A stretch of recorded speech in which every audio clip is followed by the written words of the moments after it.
1978년 4월 4일부터 동년 10월 31일까지 방영된 일본의 SF 모험 애니메이션으로 일본 애니메이션 감독의 대표격 중 한 사람이 미야자키 하야오가 처음으로 감독을 맡은 애니메이션이며 NHK가 처음으로 방영한 30분 연속 셀 애니메이션 시리즈이기도 하다.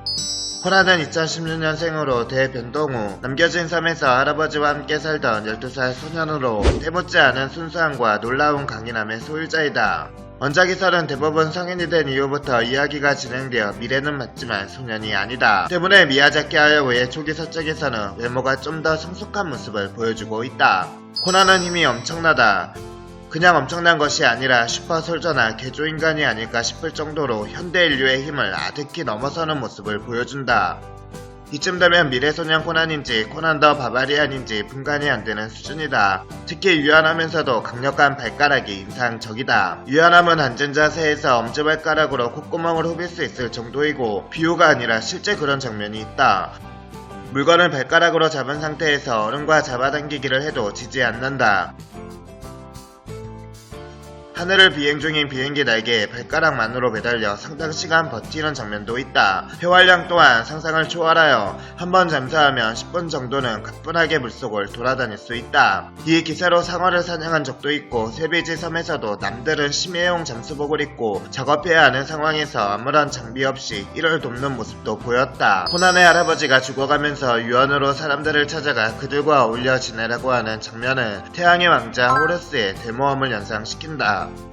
태양의 왕자 호르스의 대모험을 연상시킨다. 원작 소설인 남겨진 자들에서도 생명력이 가득한 소년 청년으로 그려지긴 하지만 아니메 코난에 비하면 평범한 인간의 수준이다. 외당초 원작판 코난의 경우 어린아이가 아니다. 처음 나올 때는 10대 후반 아이였다가 섬에서 표류하면서 20대 청년으로 자라났다. 물론 원작에서도 무인도에서 홀로 먹고 살며 지내서 매우 튼튼해 강인한 점이 돋보인다. 야생아라고 오해할 수도 있지만 코난은 야생아가 아니다. 말도 제대로 하고 옷도 제대로 입고 있다. 라나는 라오 박사와 텔레파시가 가능할 뿐만 아니라 바다스레인 티키와 교감하는 등 신비한 힘을 지니고 있다. 또한 그 뒷부분으로 갈수록 코난과도 텔레파시가 조금씩 통하는 듯한 묘사가 있다. 원작에서의 설정이 애니에서도 그대로 남은 경우로 원작 소설에서도 텔레파시 초능력을 가지고 있고 할아버지인 로아 박사와 텔레파시 대화가 가능하다. 제1화에서는 얼굴이 동그랗고 평범한 여자아이처럼 나온다. 작가 감독이었던 오우츠카 야스오는 라나를 그저 어린 여자애로 보아 둥글둥글하게 수수한 그림체로 수정하였는데 미야자키 하야오는 이걸 보고 크게 분노했다고 한다. 라나가 절세의 미소녀여야 코난이 라나를 목숨 걸고 지키려고 하는 개연성이 생기는데 평범한 여자애처럼 나왔다고 한다. 그래서 2화 중간부터 다른 캐릭터는 오우츠카 야스오에게 맡겨도 라나만큼은 미야자키 하야오가 전부 자신이 고쳐 그리기 시작한다. 나우시카처럼 턱이 갸름하고 얼굴에 윤곽선에 굴곡을 준 사춘기 소녀의 얼굴이 미야자키 하야오의 해석이다.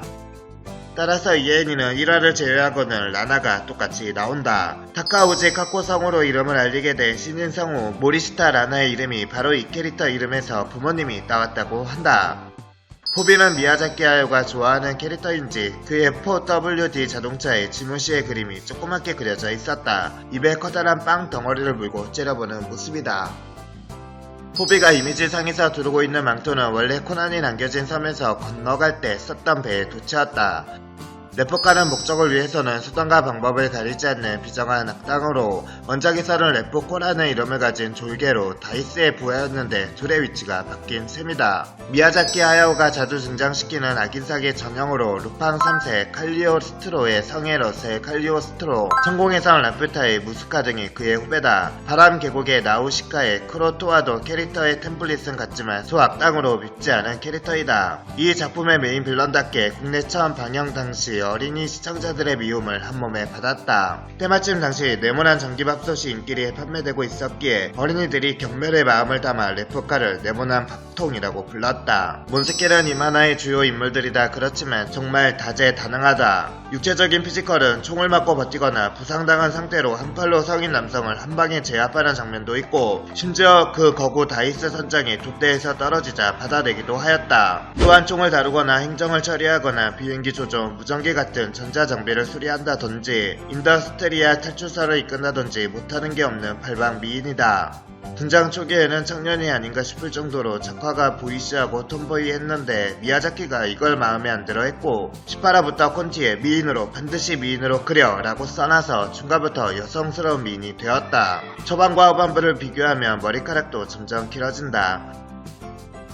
안노 히데아키가 좋아하는 캐릭터로 신세계 에반 게리온의 여성 캐릭터들에게 많은 영향을 주었다. 어린 시절 묘사는 카츠라기 미사토의 과거 에피소드에서 오마주 되었고 히스테릭하면은 아카게 리즈코에게 이어졌으며 소류 아스카 랑그레이의 너 바보디? 라는 대사의 원조가 몬스키이다. 다이스는 원작에서는 인더스트리아의 국장으로 천하의 둘도 없는 최종 보스 악당으로 나왔지만 애니에서는 왠지 미워할 수 없는 아저씨로 나온다. 즉 레프코와 다이스의 역할이 서로 뒤바뀐 셈이다.